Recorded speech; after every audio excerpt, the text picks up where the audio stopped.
c'est Isabelle, bienvenue sur ma chaîne. Je vous retrouve aujourd'hui pour une vidéo coup de cœur. Alors, à la base, ça devait pas vraiment être une vidéo coup de cœur parce que c'est vrai que j'en fais de moins en moins. Je préfère faire des points livresques un peu plus étoffés. Puis, en redescendant après avoir filmé ma vidéo et tout, je vois le livre qui était resté sur ma bibliothèque en bas, parce que celui-là, je l'avais descendu alors que les autres, en général, je les entasse.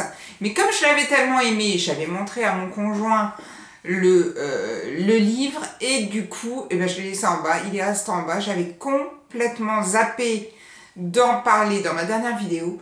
Et puis je me suis dit, bah ma foi, ça a été un gros coup de cœur. Je vais faire une vidéo rien que pour lui. Et ça a vraiment été une sublime lecture. Je ne vais pas vous baratiner 100 000 ans sans vous montrer le livre dont il s'agit. Il s'agit de La Chambre des Merveilles de Julien Sandrel. C'est paru aux éditions Calman Lévy. Alors, ce livre à la base ne me tentait pas plus que ça parce que j'avais jamais regardé de quoi ça parlait. Mais c'est vrai qu'il y a beaucoup de couleurs et on se dit, bah, qu'est-ce que c'est que cette couverture un peu psychédélique ?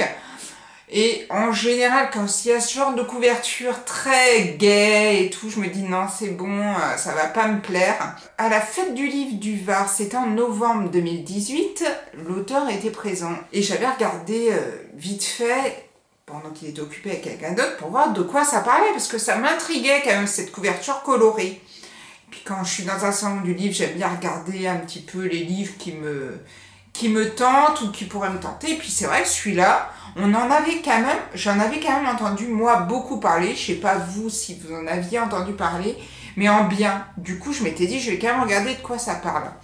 Et en regardant la quatrième de couverture, je me dis, ouais, ça a l'air quand même très chouette.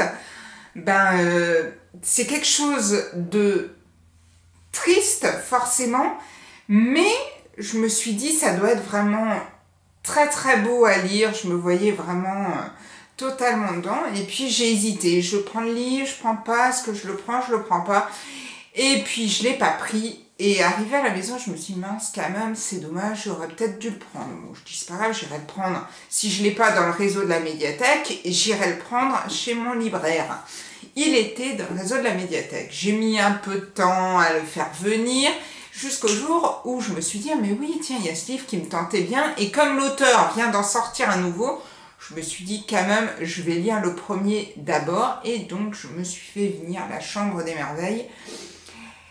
Et waouh, mais vraiment, moi, ça m'a plu, mais un truc de fou. Vraiment un truc de fou. On est avec Louis et sa maman Thelma. Et Louis est un ado comme tous les autres, c'est-à-dire qu'il aime beaucoup sa maman mais qu'il ne l'écoute pas non plus toujours et que des fois elle le gonfle, des fois il en a ras-le-bol et que voilà, lui, seul lui importe un petit peu sa vie et il voudrait pouvoir en profiter, en parler plus à sa mère, mais bon, sa mère, elle a d'autres tracas aussi dans sa vie à elle, des tracas au niveau du boulot, des tracas au niveau sentimental, bref, plein de choses. Ils s'aiment beaucoup, mais ils n'arrivent pas à se comprendre. Le seul souci, c'est que un matin, en allant rejoindre la grand-mère ou mère donc de Thelma pour un petit brunch, Louis va se faire renverser par un camion et va se retrouver dans le coma entre la vie et la mort. Et ça va totalement bouleverser sa maman, vous le doutez bien.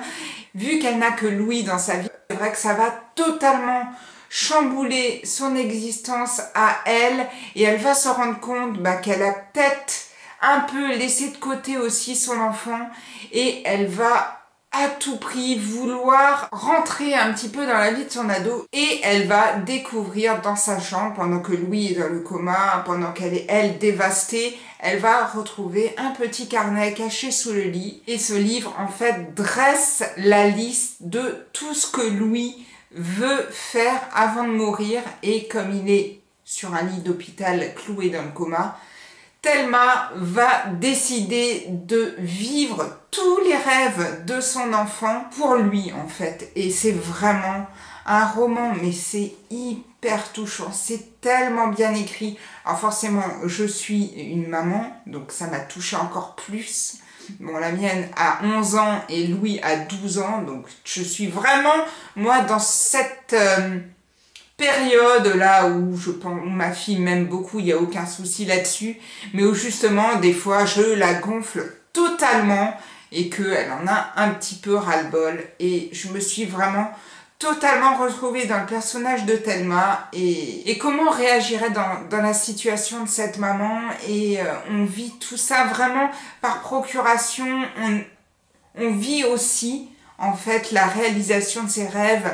Et moi j'ai vraiment adoré le personnage de la grand-mère qui au départ est aussi très limite méchant à un certain moment, mais très proche de sa fille au final, mais elle ne lui montre pas, c'est-à-dire que c'est un peu intergénérationnel, la grand-mère, la mère, le fils, et c'est vrai que moi ça m'a vraiment touchée et j'ai vraiment beaucoup aimé ce livre. Mais lisez-le, franchement, si vous avez besoin d'une bouffée comme ça, d'air pur, de changement entre deux thrillers, besoin de lire autre chose, je ne peux moi que vous encourager à découvrir ce très très beau livre.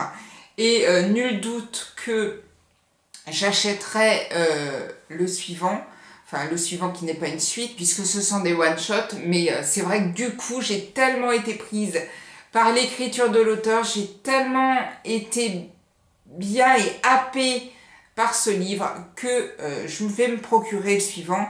Est-ce que je vais voir si j'attends d'avoir un salon du livre?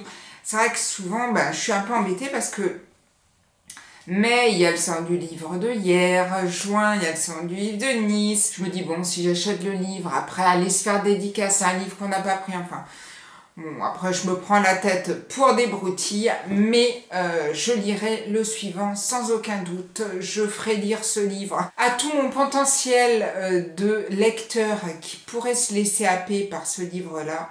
Et je ne peux donc que vous encourager à découvrir La Chambre des Merveilles de Julien Sandrel. Si vous avez lu ce livre, n'hésitez pas à me dire ce que vous en avez pensé, je serais bien curieuse. Il y a peut-être des gens qui ne l'ont pas aimé et j'aimerais bien du coup savoir pourquoi.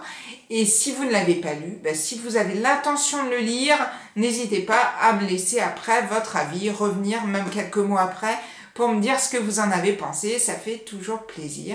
Et en attendant, je vous souhaite de très très bonnes lectures et je vous dis à bientôt pour une prochaine vidéo. Prenez soin de vous. Ciao ciao!